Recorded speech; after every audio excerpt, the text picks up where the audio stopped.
said, it isn't too often I get to do rental car reviews, but I have a family member in town who picked up this, I believe it's a 25, probably Corolla LE from Enterprise at the Louisville Airport, and we're going to take a tour of it.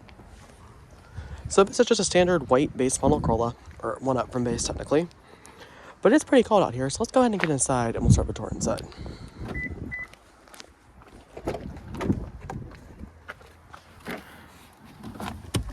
So,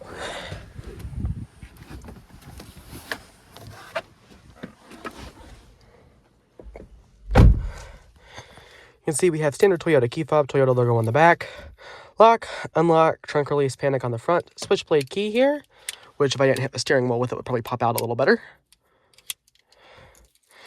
And you go ahead and put the key in the ignition and turn to start. Ooh, Toyota's got some new chimes.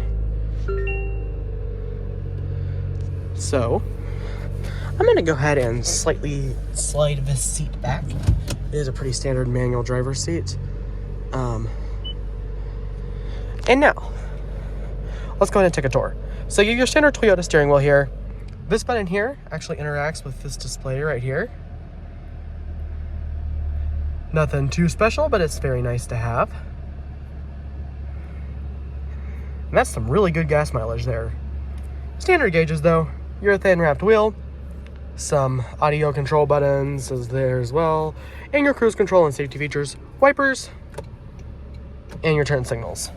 Over here we have pretty hard door materials, but this is also a sub $20,000 car, so that's kind of to be expected. And just a standard matte plastic door release. But we have some nice cloth down here. Power windows, door locks, window lockout, mirror controls.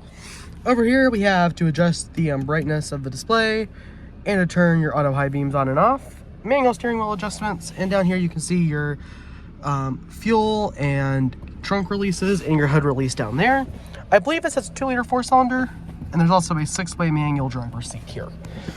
Pretty standard Toyota gear shift here, and I actually bet if I go and put my foot on the brake, we probably have a backup camera. I'm sure we do. Yep, standard Toyota backup camera. Park reverse, neutral drive B. I guess that's for like a lower gear maybe. Electronic parking brake with brake hold, which is very impressive for a base model sedan. Couple cup holders here, more storage up here, and we have a USB port as well. And we have a single zone climate that actually is automatic, which is very surprising for a base model Corolla. Standard hazards.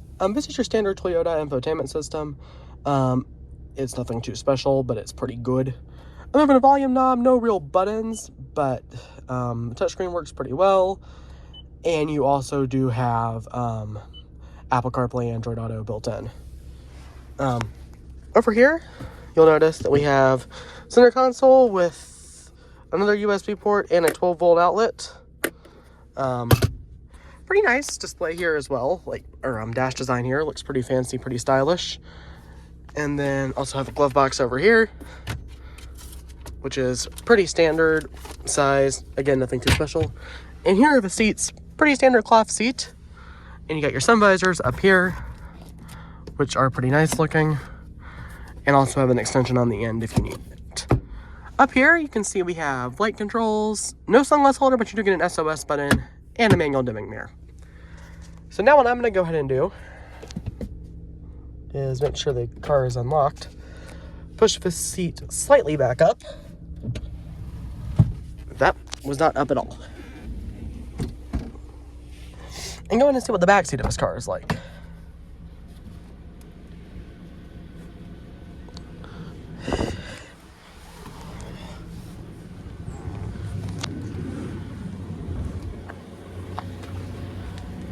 There's your fuel cap right there, by the way. And there's those driver controls, a little better view of them.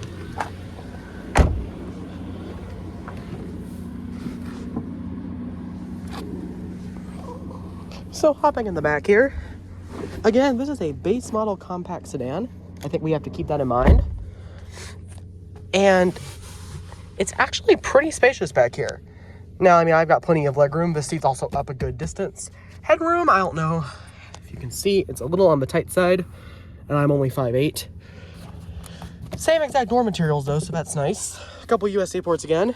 Relatively flat floor, though no seat back pockets. I'm guessing that's a base model cut.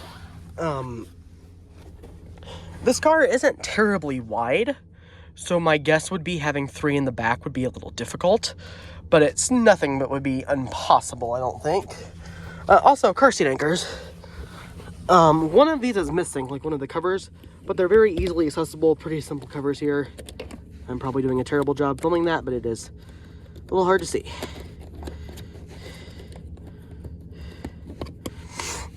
Seatbelts here. And this seat's a little further back, and still plenty of leg room, considering the class and size of car. 2 USB ports, like I said. And then, if I can pull it out here, a very thick plush armrest that has a couple cup holders. And I can actually see, I think, ow.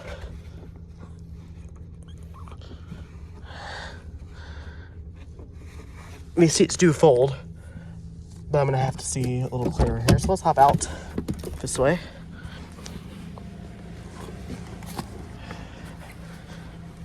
You can see these buttons are kind of awkwardly pressed on the inside. Yeah, we have a 60/40 split fold on those seats. Very nice.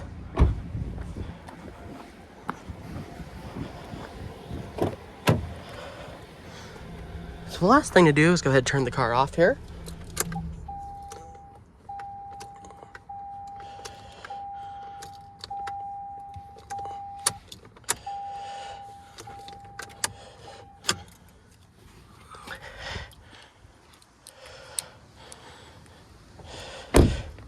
And take a look at the trunk space. Which probably, yeah, there's no thing to get mad back here, so.